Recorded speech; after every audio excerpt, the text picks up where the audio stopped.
Hello everyone. स्वागत है आप सभी का स्टेप टू सक्सेस क्लासेस में डेली करंट अफेयर सीरीज में।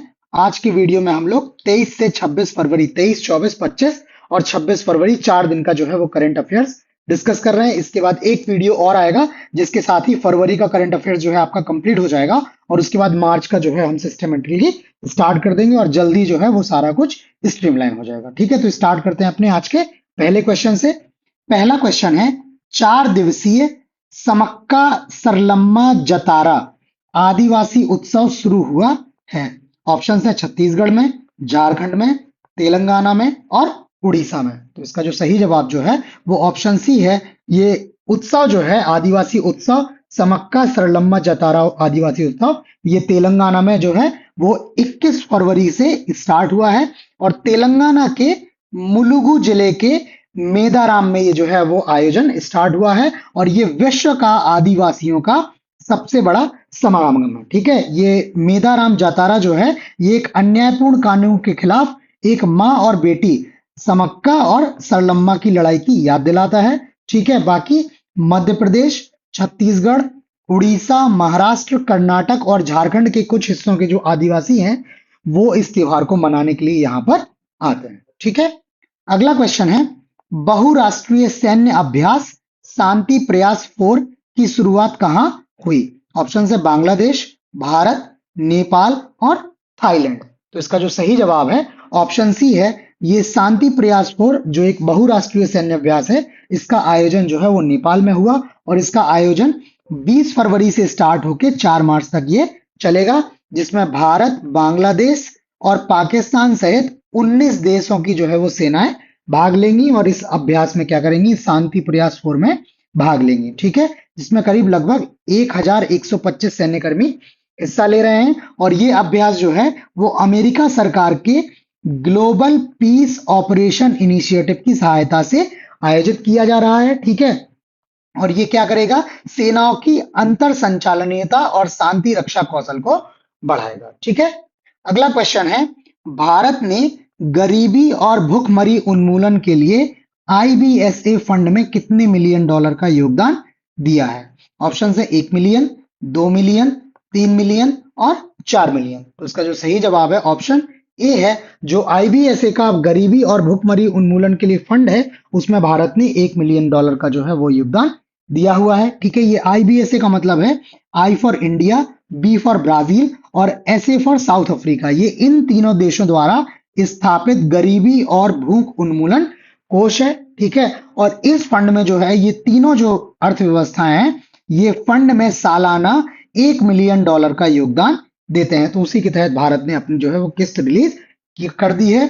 इस फंड की जो स्थापना थी वो वर्ष 2004 में इसकी स्थापना की गई थी और ये वर्ष 2006 से जो है वो लगातार काम कर रहा है, चालू हो गया था वर्ष 2006 में। अगला क्वेश्चन है, फली एस नरीमन का 95 वर्ष की आयु में निधन हो गया। यह संबंधित थे अभिनेता, लेखक, वैज्ञानिक और संवैधानिक न्यायविद।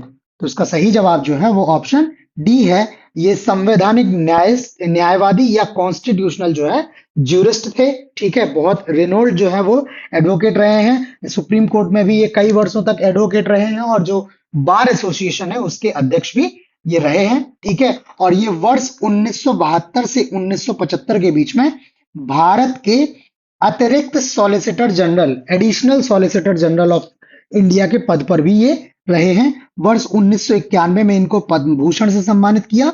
वर्ष 1999 में राष्ट्रपति द्वारा इन्हें राज्यसभा के लिए भी नामित किया गया। ये राज्यसभा से जो है वो सांसद रहे और वर्ष 2007 में इनको पद्म विभूषण से सम्मानित किया। तो ये सारी डिटेल जो है वो फली एस नरीमन जी के बारे में। ठीक है, अगला क्वेश्चन है, भारत जीपीटी समूह अपनी पहली चैट जीपीटी सेवा किस नाम से लॉन्च करेगी।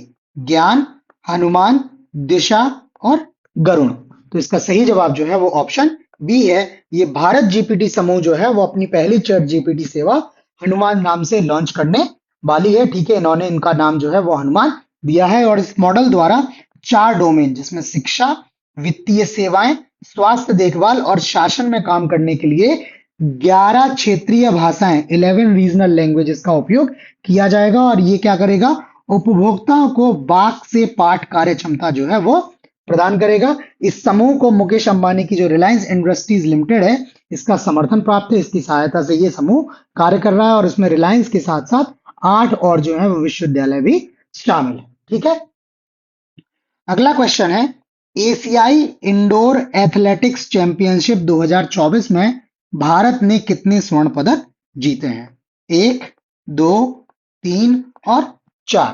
तो सही जवाब जो है इसका ऑप्शन डी है। इस चैंपियनशिप में भारत ने कुल 4 स्वर्ण पदक जीते हुए हैं। ठीक है, ये चैंपियनशिप का जो आयोजन हुआ, ये 17 से 19 फरवरी के बीच इसका आयोजन हुआ और ईरान के तेहरान में इसका आयोजन किया गया। इसमें भारत ने जो है वो टोटल जो है भारत ने 5 पदक जीते हैं और ये पांचों पदक की हमने यहाँ पर डिटेल लिखी है। जिसमें सबसे पहला है हरमिलन बैंस, इन्होंने वुमेन्स 1500 मीटर्स, ये महिलाओं की 1500 मीटर दौड़ में इन्होंने गोल्ड मेडल जीता है। ज्योति याराजी ने वुमेन्स 60 मीटर हर्डल रेस में गोल्ड जीता है। ताजिंदर पाल सिंह तूर, ये मेंस शॉट पुट में इन्होंने गोल्ड जीता है। गुलवीर सिंह ने मेंस 3000 मीटर दौड़ में गोल्ड जीता है, जबकि अंकिता ने वुमेन्स 3000 मीटर्स की दौड़ में जो है वो सिल्वर जीता है। और इस तरह से इसमें जो है वो भारत ने कुल 5 पदक, 4 गोल्ड के साथ कुल 5 पदक जीते हैं। यहाँ पर हमने जो है वो सबसे ज्यादा जो टॉप पदक विजेता है, जिसमें चीन ने पहला स्थान किया है, 6 गोल्ड, 6 सिल्वर और 1 ब्रॉन्ज के साथ कुल 13 पदक जीते हैं। दूसरे स्थान पर कजाकिस्तान रहा है, जिसने 4 गोल्ड, 2 सिल्वर, 3 ब्रॉन्ज के साथ कुल 9 पदक जीते हैं। और दूसरे स्थान पर भारत भी रहा है संयुक्त रूप से, जिसने 4 गोल्ड, 1 सिल्वर के साथ कुल 5 पदक जीते हैं। ये पदक तालिका में जो स्थान निर्धारित होता है वो स्वर्ण के आधार पर निर्धारित होता है। अगर आप कुल पदक के आधार पर देखेंगे तो भारत जो है आपको ऐसे ईरान से नीचे दिखाई देगा। ठीक है, बाकी आगे चलने से पहले मैं आपको बता दूं कि ये जो भी हम लोग डिस्कस कर रहे हैं, ये आपको हम पीडीएफ के फॉर्म में भी प्रोवाइड करते हैं। उसके लिए यहाँ पर हमारे टेलीग्राम ग्रुप का जो है वो नेम दिया हुआ है, यूजर नेम, और इसके अलावा जो वीडियो का डिस्क्रिप्शन है, उस डिस्क्रिप्शन में भी हमने अपने टेलीग्राम ग्रुप का लिंक दिया हुआ है। तो आप उस लिंक के माध्यम से या इसके माध्यम से, ये यूजर नेम के माध्यम से आप हमारे टेलीग्राम ग्रुप से जुड़ सकते हैं और ये जो भी हम लोग कंटेंट डिस्कस कर रहे हैं उसके आप पीडीएफ वहां से ले सकते हैं। अगले क्वेश्चन पर चलते हैं। भारत के पहले स्किल इंडिया सेंटर का उद्घाटन कहाँ किया गया है? ऑप्शन है उत्तर प्रदेश, बिहार, छत्तीसगढ़ और उड़ीसा। तो सही जवाब जो है इसका ऑप्शन डी है। ये भारत के पहले स्किल इंडिया सेंटर का उद्घाटन जो है वो उड़ीसा, और अगर और स्पेसिफिकली बात करें तो उड़ीसा के संबलपुर जिले में इसका उद्घाटन किया गया है। इन सेंटरों पर युवाओं को उद्योग प्रासंगिक कौशल, ठीक है, इंडस्ट्री रिलेटेड जो है वो स्किल से इनको क्या किया जाएगा, सशक्त किया जाएगा। और ये क्या करेंगे, कम लागत वाले पाठ्यक्रम शुरू करेंगे, जिससे क्या है युवा आसानी से उन पाठ्यक्रमों में अपना क्या कर सके, एनरोलमेंट कर सके, वो शिक्षा ले सके। ठीक है, और ये शिक्षा जो दी जाएगी वो कक्षा और कार्य आधारित शिक्षा, ठीक है, मतलब एकेडमिक भी होगा और वर्क बेस्ड एजुकेशन, मतलब आप जो है साथ में आपको फील्ड एक्सपीरियंस भी दिया जाएगा, उनका मिश्रण पेश करेगा।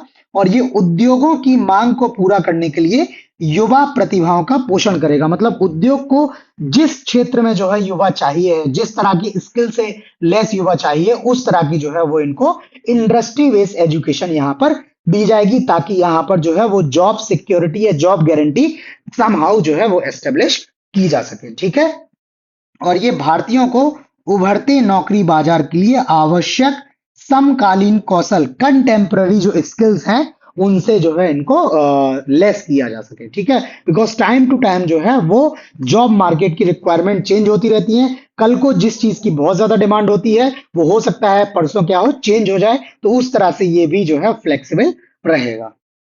अगला क्वेश्चन है, दुनिया की सबसे ऊंची जमी हुई झील मैराथन, फ्रोजन लेक जो है मैराथन का आयोजन कहाँ किया गया है? ऑप्शन है बैकाल झील, ग्रेट स्लेप झील, सुपीरियर झील और पेंगोंग झील। ठीक, तो इसका जो सही जवाब है ऑप्शन डी है। ये लद्दाख में जो पेंगोंग झील है वहां पर दुनिया की सबसे ऊंची जमी हुई झील मैराथन का आयोजन किया गया। ठीक है, इस रेस में करीब 7 देशों के 120 धावकों ने जो है इसमें हिस्सा लिया और इस दौड़ का नाम जो रखा गया वो थिएस्टर नाम रखा गया। इसका मतलब है कि यह जमी हुई झील पर आखिरी दौड़ हो सकती है। इसमें जो मैराथन हुई वो दो श्रेणियों में हुई, एक कैटेगरी जो थी वो 21 किलोमीटर की और दूसरी कैटेगरी जो थी वो 10 किलोमीटर की कैटेगरी थी। और ये जो रेस का आयोजन, ये जो मैराथन का आयोजन है, पिघलते हिमालयी ग्लेशियरों के मुद्दे के बारे में जागरूकता बढ़ाने के लिए इसको आयोजन किया गया था। ठीक है, आगे चलने से पहले मैं आपको बता दूं कि जो हम लोग जो भी आपसे डिस्कस कर रहे हैं, ये यहाँ से तो मैं आपके अपने तरफ से आपको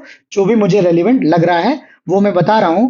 परंतु अगर आप अपना जो है हमें कमेंट्स के माध्यम से अपना फीडबैक अगर आप हमें देंगे कि आपको ये चीजें किस तरह से समझ में आ रही हैं, आपको कहीं कोई प्रॉब्लम हो रही है, तो आप वो भी हमें बता सकते हैं ताकि हम और अच्छा इसको बनाने का प्रयास कर सकें। आपको और ज्यादा जो है हम एग्जाम ओरिएंटेड कंटेंट और ऐसा कंटेंट जो आपकी समझने में आसान हो वैसा कंटेंट आपको प्रोवाइड कर सकें। तो प्लीज आप हमें कमेंट करके अपना फीडबैक जरूर दें। ठीक है, आप लोग कमेंट जरूर करें। यहाँ पे हमने मैप लगाया है जिसमें हमने ये चारों झील, पहला है वैकाल झील, यहाँ पे ये रसिया है, यहाँ मंगोलिया, चाइना, कजाकिस्तान, ठीक है, यहाँ पे भी चाइना है। ठीक, तो ये वाला जो एरिया है ये बैकाल झील है। उसके बाद सुपीरियर झील जो है ये यहाँ पे आपका ओंटारियो कनाडा, यहाँ पे विस्कॉन्सिन, न्यूयॉर्क, और ये रही आपकी लेक सुपीरियर। उसके बाद से ग्रेट स्लेव झील जो है ये आपकी जो है वो ग्रेट स्लेव लीग रही, यहाँ येलो स्टोन नाइट पार्क है। ठीक है, यहाँ पर हडसन बे है, हडसन की खाड़ी है। और ये रही आपकी पेंगोंग झील, ये यहाँ पर आपका गालवान रीजन रहा, ये लद्दाख रहा, यहाँ कारगिल रहा, ये लाइन ऑफ एक्चुअल कंट्रोल है। ठीक है, और यहाँ पर जो है वो आपकी पेंगोंग लेक, आपकी ये वाले रीजन में जो है आपकी पेंगोंग लेक रही। तो ठीक है, अगला क्वेश्चन देखते हैं। वैज्ञानिकों ने दुनिया का सबसे बड़ा सांप खोजा है। ऑस्ट्रेलिया के पश्चिमी तट पर, मेडागास्कर के जंगलों में, एंडीज पर्वत श्रृंखला में, और अमेजोन के वर्षा वनों में। तो सही जवाब जो है वो इसका ऑप्शन डी है। ये वैज्ञानिकों ने अमेजोन के वर्षा वनों में जो है ये सबसे बड़ा जो है सांप खोजा हुआ है। इस एनाकोंडा की इन्होंने एक अज्ञात प्रजाति की खोज की है। अभी इसके बारे में कोई जानकारी नहीं थी। और ये एनाकोंडा जो है वो करीब 7.5 मीटर तक की लंबाई का और 500 किलोग्राम वजन तक का ये हो सकता है। ठीक है, बाकी एनाकोंडा जो है वो यूनेक्टेस प्रजाति के सबसे बड़े सांपों का एक समूह है। ठीक है, इससे पहले जो है वो एनाकोंडा की केवल 4 प्रजातियां के बारे में जानकारी थी, जिसमें ग्रीन एनाकोंडा जो था वो दुनिया का सबसे भारी और सबसे लंबा सांप जो है माना जाता था। अभी इन्होंने एक नई प्रजाति जो है अज्ञात प्रजाति खोज ली है। ठीक है, और ये एनाकोंडा जो है वो आमतौर पर दक्षिणी अमेरिका के उष्ण कटिबंधीय क्षेत्रों जैसे अमेजोन, ओरिनोको और एस एससे कीवो नदी घाटियों में पाया जाता है। ठीक है, अगला क्वेश्चन देखते हैं। अमेरिका का पहला निजी क्षेत्र का वाणिज्यिक अंतरिक्ष यान जो चंद्रमा पर उतरा है। ओडिसी, ओडिसियस, थंडर और एक्सप्लोरर 1। तो इसका सही जवाब जो है आपका ऑप्शन बी है। ये ओडिसियस नाम से जो है एक अंतरिक्ष यान जो है वो चंद्रमा पर उतरा है। ये अमेरिका का पहला निजी क्षेत्र का वाणिज्यिक विमान है और ये अमेरिका की प्राइवेट कंपनी है इंट्यूशिव मशीन्स। इनका ये रोबोटिक स्पेसक्राफ्ट लैंडर ओडिसियस ये 23 फरवरी 2024 को चंद्रमा की सतह पर उतरा है। इसको 15 फरवरी 2024 को स्पेस एक्स के फाल्कन 9 रॉकेट से लॉन्च किया गया था और ये 23 फरवरी 2024 को सुबह 4:30 बजे करीब चंद्रमा के दक्षिणी ध्रुव के पास मालापर्ट ए नाम के क्रेटर में उतरा है। ठीक है, बाकी अभी तक दुनिया में 4 संस्थाएं ऐसी हैं जिसमें संयुक्त राज्य अमेरिका, सोवियत संघ, चीन, भारत और जो है वो जापान की राष्ट्रीय अंतरिक्ष एजेंसी जो है ये चंद्रमा पर सॉफ्ट लैंडिंग करने में कामयाब रही हैं। ठीक है, यहाँ पर ओडिसिस लैंडर के बारे में, ये नासा के 6 पेलोड को चंद्रमा पर ले गया है। ठीक है, और इस लैंडर का जो मॉड्यूल है इसे नोवा सी का नाम दिया गया है। ये चंद्रयान 3 के बाद चंद्रमा के दक्षिणी ध्रुव क्षेत्र में उतरने वाला दूसरा मॉड्यूल बन गया है। भारत चंद्रमा के दक्षिणी ध्रुव पर उतरने वाला जो है वो दुनिया का पहला देश है।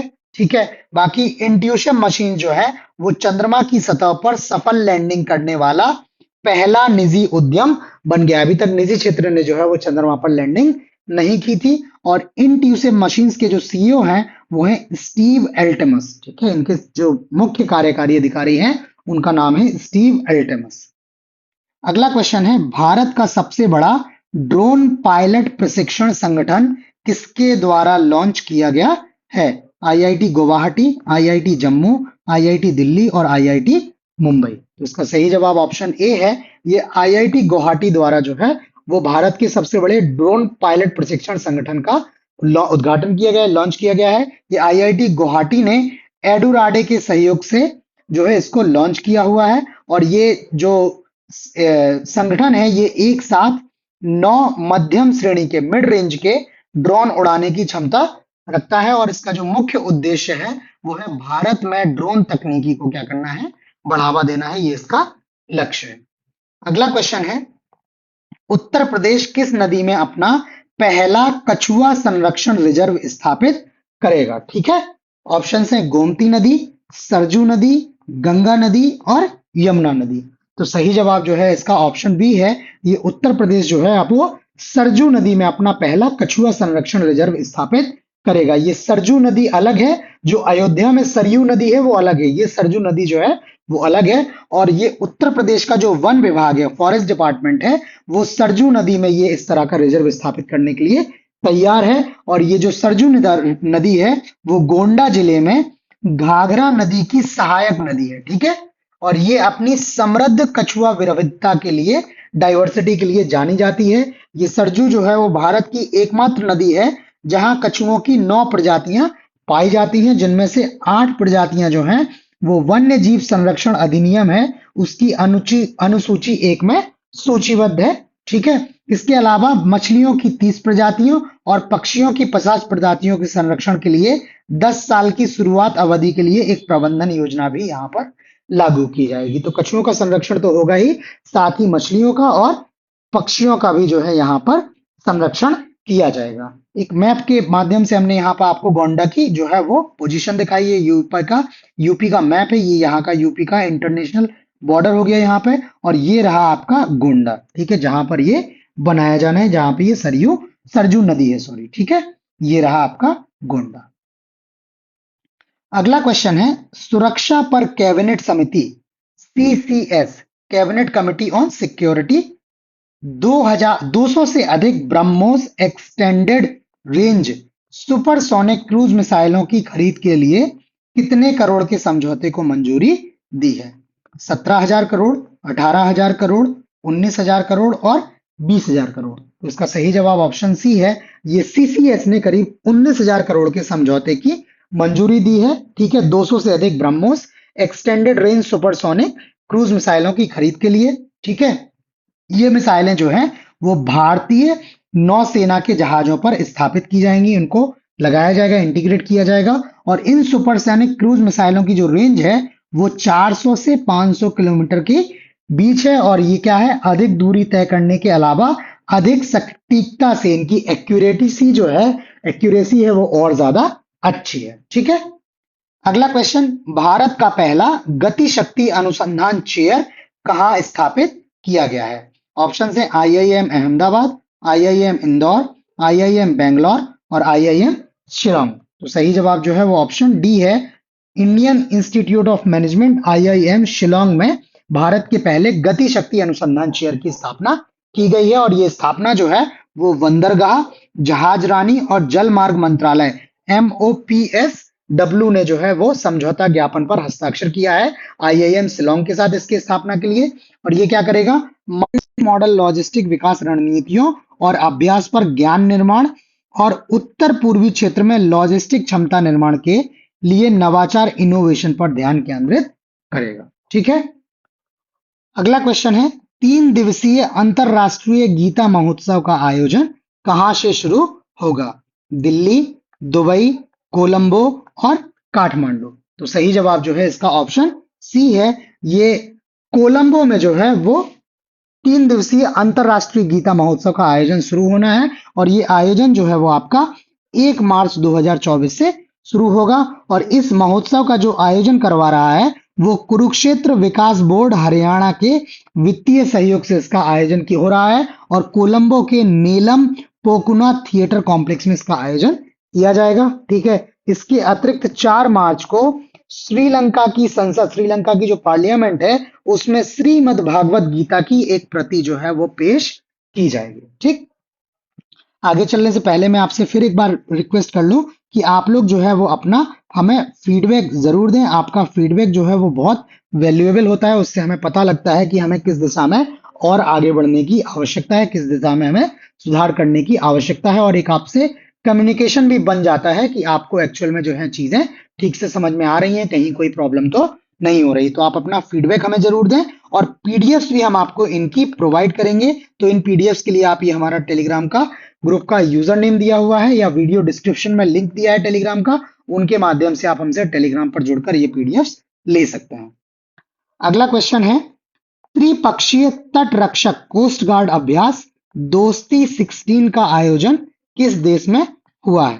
भारत, श्रीलंका, मालदीव और म्यांमार। तो इसका जो सही जवाब है ऑप्शन सी है। ये त्रिपक्षीय तटरक्षक अभ्यास दोस्ती 16 का आयोजन मालदीव में हुआ है। ठीक है, और ये भारत, श्रीलंका और मालदीव के तटरक्षकों के बीच का जो है अभ्यास है। इसमें तीनों देशों के जो है तटरक्षक बल जो है वो सम्मिलित हैं। बाकी ये अभ्यास जो है वो 22 से 25 फरवरी तक मालदीव में आयोजित किया गया, और इसका मुख्य उद्देश्य क्या है? दोस्ती को मजबूत करना, आपसी परिचालन क्षमता को बढ़ावा देना। ठीक है, ये यहाँ पे मैप लगा हुआ है। ये आपका जो रीजन रहा श्रीलंका रहा, ये आपका रीजन जो है वो मालदीव का रीजन है, और ये यहाँ पे आपकी इंडियन जो है वो बॉर्डर है। ठीक, तो ये जो है तीनों देश हो गए, और इनके बीच दोस्ती 16 का आयोजन हुआ है। ये महत्वपूर्ण इसलिए भी है बिकॉज मालदीव के जो अभी नव निर्वाचित राष्ट्रपति हैं वो लगातार जो है वो इंडिया को लेकर एग्रेसिव अप्रोच जो है वो अपना रहे हैं। वो जो है काफी उनका जो बिहेवियर है या जो उनके स्टेटमेंट्स हैं वो जो है बहुत हेल्दी नहीं है। तो वैसे एनवायरनमेंट में अगर भारत और मालदीव के बीच में जो है वो कोई अगर इस तरह का अभ्यास हो रहा है, तो ये जो है संबंधों के नॉर्मल होने की दिशा में इसका प्रयास कहा जा सकता है। ठीक है, तो आज के करंट अफेयर्स में इतने ही क्वेश्चन हैं। बाकी आपको वीडियो कैसा लगा प्लीज हमें लाइक करके कमेंट करके जरूर बताएं। चैनल को सब्सक्राइब करके नोटिफिकेशंस भी ऑन कर लें ताकि आपको नए क्वेश्चंस के बारे में टाइमली अपडेट्स मिलती रहें। ठीक है, बाकी पीडीएफ्स के लिए आप हमें टेलीग्राम के माध्यम से संपर्क कर सकते हैं। तो आज इतना ही, बाकी कल मिलते हैं नए क्वेश्चंस के साथ। तब तक के लिए